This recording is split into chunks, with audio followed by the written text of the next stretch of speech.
ICDS recruitment anganwadi পদে নিয়োগের বিজ্ঞপ্তি প্রকাশিত হতে চলেছে।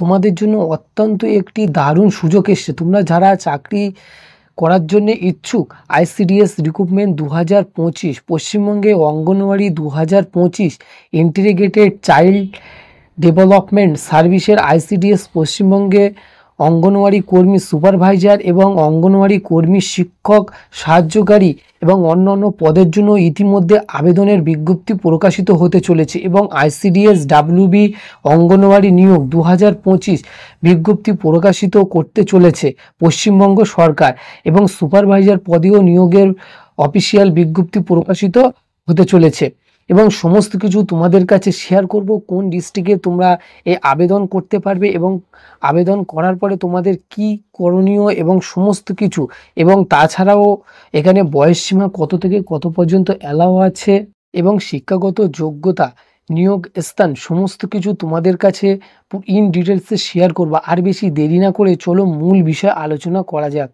তোমাদেরকে আগে বলে রাখি, মোট শূন্যপদ এখানে বলা হয়েছে 275টি তফসিলি উপজাতি এবং 275টি শূন্যপদের জন্য তোমরা আবেদন করতে পারবে। শুধুমাত্র তফসিলি এবং উপজাতি যে সমস্ত মহিলা অঙ্গনওয়াড়ি কর্মী হিসাবে কাজ করতে চাইছেন, শুধু তোমাদের জন্য আবেদন করতে পারবে। এবং শিক্ষাগত যোগ্যতা এখানে যেটা বলা হয়েছে, আপনি যদি অঙ্গনওয়াড়ি কর্মীর জন্য আবেদন করতে চান তাহলে আপনাকে নিম্নতম মাধ্যমিক পাশ করে থাকতে হবে বা তার সমতুল্য। এছাড়াও আপনি যদি উচ্চতর শিক্ষকতার যোগ্যতা থেকে থাকে তাহলে তুমি অবশ্যই এই আইসিডিএস রিক্রুটমেন্ট 2025 এতে আবেদন করতে পারবে অঙ্গনওয়াড়ি কর্মী পদের জন্য। এবং বয়সসীমা এখানে বলা হয়েছে, আপনার বয়স যদি 18 থেকে 45 বছরের মধ্যে হয়ে থাকে তাহলে তুমি এই ডাব্লিউবি আইসিডিএস রিক্রুটমেন্ট 2025 আপনি আবেদন করতে পারবেন। এবং যদি আপনার বয়স কম বেশি হয়ে থাকে তাহলে কিন্তু আপনার কাস্ট অনুযায়ী, তোমার কাস্ট সার্টিফিকেট থাকলে তুমি সেটা বয়সের জন্য ছাড় পাবে।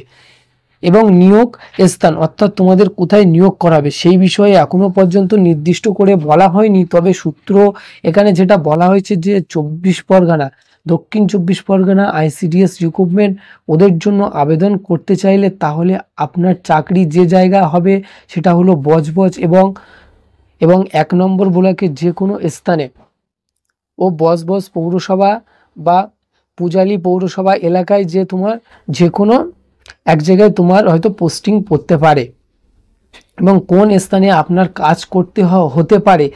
তাই আপনি যদি এই সমস্ত এলাকায় গিয়ে কাজ করতে পারেন তাহলে এই পদের জন্য অবশ্যই আবেদন করবে। এবং তোমাদেরকে আরেকটা কথা বলে রাখি, চাকরির মেয়াদকাল এখানে বলা হয়েছে 18 থেকে 65 বছর পর্যন্ত তোমরা এই চাকরি করতে পারবে। তোমাদেরকে বলে দিই কারা এই পদের জন্য আবেদন করতে পারবে। শুধুমাত্র তফসিলি উপজাতি মহিলা প্রার্থীগণ বজবজ এবং 1 নম্বর ব্লক এলাকা সহ দক্ষিণ 24 পরগনা জেলার অন্তর্গত পার্শ্ববর্তী যে কোনো ব্লক ও পৌরসভার বাসিন্দা হলে অঙ্গনওয়াড়ি কর্মীর জন্য আবেদন করতে পারবে। এবং তোমাদেরকে বলেছিলাম যে কারা এই পদের জন্য আবেদন করতে পারবে এবং কোন ডিস্ট্রিক্টে এই পদের জন্য ভ্যাকান্সি খালি আছে। সো তোমাদেরকে বলবো, তোমরা যারা দক্ষিণ 24 পরগনায় থেকে বিলং করছো তোমরা অবশ্যই এই পদের জন্য আবেদন করতে পারবে। এছাড়াও আপনি যদি অন্য কোথাও বসবাস করে থাকেন এই ব্লক বা পৌরসভা বাদে তাহলে আপনি এই পদটার জন্য আবেদন করতে পারবে না। এবং তোমাদেরকে বলবো আরও যেসব ডিস্ট্রিক্ট আছে সেই ডিস্ট্রিক্টের কোনো আপডেট হলে অবশ্যই তোমরা এই চ্যানেলে আপডেট পেয়ে যাবে এবং আবার নতুন কোনো আপডেট এলে অবশ্যই দেখা হবে। আজকে যে আপডেট ছিল তোমাদের কাছে শেয়ার করলাম, কাজেই একটু ভালো লাগলে অবশ্যই বন্ধুদের কাছে শেয়ার করে দেবে।